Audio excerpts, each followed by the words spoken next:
আজি আকৌ এটা হেল্ডি সহজ আৰু পেট ভৰা স্কুলৰ টিফিন লৈ আহিছোঁ। তাৰ কাৰণে মই ৰাতি চানাখিনি তিয়াই থৈ দিছিলোঁ আৰু এইখিনি খুব সম্পূৰ্ণকৈ ভালকৈ ফুলি গ'লগৈ। আৰু এতিয়া মই এটা কুকাৰ লৈছোঁ আৰু একেবাৰে সহজ টিফিন ৰেচিপি হয় এইটো আৰু একেবাৰে হেল্ডিও হয়। ইয়াত লৈছোঁ মই কেঁচা জলকীয়া আৰু পিঁয়াজ। কেঁচা জলকীয়া মই অলপ সৰহকৈ লৈছোঁ কাৰণ সৰু বাচ্ছা থাকিলে ইমান বেছি নল'ব। আৰু ইয়াত মই লৈছোঁ নিমখ, জিৰা, ধনিয়া, হালধি গুড়ি আৰু আদা নহৰুৰ পেষ্ট দিছোঁ আৰু অলপ মিঠাতেল দি লৈছোঁ। এতিয়ালৈকে কিন্তু মই গেছত পতা নাই, একেবাৰে সহজ দেখিছেনে? একেবাৰে গোটেইখিনি দি পেলাই তাৰপিছত গেছত পাতি পেলাই অলপ গেছৰ ফ্লেমটো বঢ়াই পেলাই আৰু অলপ মই লৰাই দিম যাতে অলপ তেলৰ গোন্ধটো নাইকিয়া হৈ যায়। তাৰপিছত মই ইয়াত পানী দি দিম। পানী আৰু ইমানখিনিয়ে পানী দিছোঁ দেখিছে নহয়, পূৰা তলত আছে পানীটো, চানাখিনি ওপৰতে আছে। ইমানখিনিয়ে পানী দিব লাগিব, তাতছে বেছি পানী দিব নালাগে, নহ'লে বহুত দেৰি শুকাব লাগিব। আৰু এতিয়া মই এইটো চিটিটো লগাই দিছোঁ আৰু সেইটো হৈ আছে আৰু এটা গেছত মই লৈ গৈছোঁ। আৰু এতিয়া মই এখন কেৰাহীত একাপ মই চুজি লৈছোঁ। চুজিখিনি মই প্ৰথমতে বিনা তেল দি পেলাই ৰ'ষ্ট কৰি ল'ম, পূৰা ভালকৈ ভাজি ল'ম। আৰু মই এতিয়ালৈকে তেল দিয়া নাই। আৰু এইখিনি অলপ ভজা হোৱাৰ পিছত তাৰপিছত মই এতিয়া কেৰাহীখন আকৌ পাতিছোঁ। তাৰপিছত ইয়াত মই ৰিফাইন অইল দিছোঁ বা আপোনালোকে ঘিউ দিব পাৰে। মই ৰিফাইন অইল দি পেলাই ইয়াত মই অলপ চেনি দিছোঁ কাৰণ যিহেতু মই চুজিখিনি বেছি দেৰি ভজা নাই, অকল তাৰ কেঁচা গোন্ধটোহে গৈছে। চেনিখিনি মই কেৰামেল কৰি তাৰপিছত ইয়াত মই কেৰামেল হোৱাৰ লগে লগে মই গেছৰ ফ্লেমটো একেবাৰে কমাই দিছোঁ আৰু ভজা চুজিখিনি মই ইয়াত দি দিছোঁ।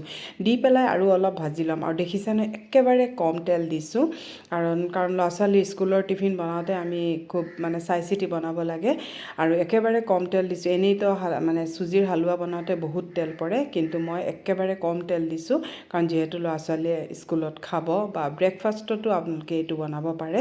মোৰ ঘৰত কিন্তু সকলোৱে বহুত পচন্দ কৰে, সেইকাৰণে মই এইটো মাজে মাজে প্ৰায় বনাই থাকোঁ। আৰু এতিয়া ইয়াত মই একাপ চুজি মই 2 কাপ পানী দিছোঁ। আৰু কেতিয়াবা কি হয়, অলপ বেছি পানী দৰকাৰ হয়। কিছুমান চুজিয়ে অলপ পানী কম এবজৰ্ব কৰে, কিছুমানে অলপ বেছি এবজৰ্ব কৰে। আৰু আজি যিটো মই চুজি বনাইছোঁ তাত এনেই 2 কাপ নাই, 2 কাপতকৈ আধাতকৈ অলপ কম পানী লাগিছে। আৰু গোটেইখিনি পানী শুকোৱাৰ পিছত মই ইলাচি 2টাও দিছিলোঁ। আৰু গোটেইখিনি পানী শুকোৱাৰ পিছত তাৰপিছতহে মই ইয়াত চেনি ব্যৱহাৰ কৰিছোঁ। চেনিটো পানী থকা অৱস্থাত ব্যৱহাৰ নকৰিব, চুজিটো কিন্তু ধুনীয়া নহয়। আৰু চেনিখিনি যেতিয়া পূৰা মেল্ট হৈ গ'ল আৰু তেতিয়া মই আকৌ ঢাকি পেলাই থৈ দিছোঁ। 2 মিনিটমান ঢাকি পেলাই থৈ তাৰপিছত আকৌ ওপৰৰ পৰা অলপ গৰু ঘিউ দি দিছোঁ আৰু দি পেলাই আকৌ এইখিনি ভালকৈ মই মিক্স কৰি ল'ম। আৰু চাওক এইখিনি খুব ভালকৈ মিক্স কৰা আৰু একেবাৰে ছফ্ট বনাইছোঁ কাৰণ টান বনোৱা নাই, ল'ৰা ছোৱালী ডিঙিত লাগি যাব, সেইকাৰণে অলপ ছফ্টকৈ মই হালোৱাটো বনাইছোঁ।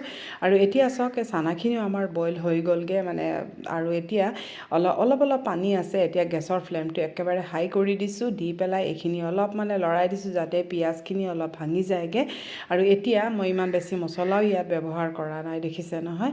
আৰু ইমান ভাল লাগে চুজি আৰু চানাটো খাবলৈ, বহুত টেষ্টি হয়। আৰু এতিয়া মই টিফিনটো ছাৰ্ভ কৰিছোঁ। আৰু এই টিফিনটো ল'ৰা ছোৱালী পূৰা হেল্ডি হয়, দেখিছেনে, একেবাৰে ঘৰতে বনোৱা আৰু অলপ পেট ভৰাও দিব লাগে ল'ৰা ছোৱালীক। আৰু ল'ৰা ছোৱালীয়ে যদি খায় তেতিয়াহ'লে এই টিফিনটো আপোনালোকে দিব পাৰে, খুবেই ভাল হয়, খুব হেল্ডি হয়। আৰু এতিয়া মই তাৰ ওপৰতে মই চানাটোও দি দিছোঁ আৰু ইয়াত মই অলপ খেজুৰ কেইটামান দিছোঁ আৰু ভজা আলমণ্ড কেইটামান দিছোঁ। আৰু এয়া আজি আমাৰ টিফিন ৰেচিপি। কেনেকুৱা পাইছে? যদি ভাল পাইছে তেতিয়াহ'লে এটা লাইক কৰিব আৰু শ্বেয়াৰ কৰি দিব। আৰু এইদৰে মই টিফিন ৰেচিপি মাজে মাজে দি যাবলৈ চেষ্টা কৰিম।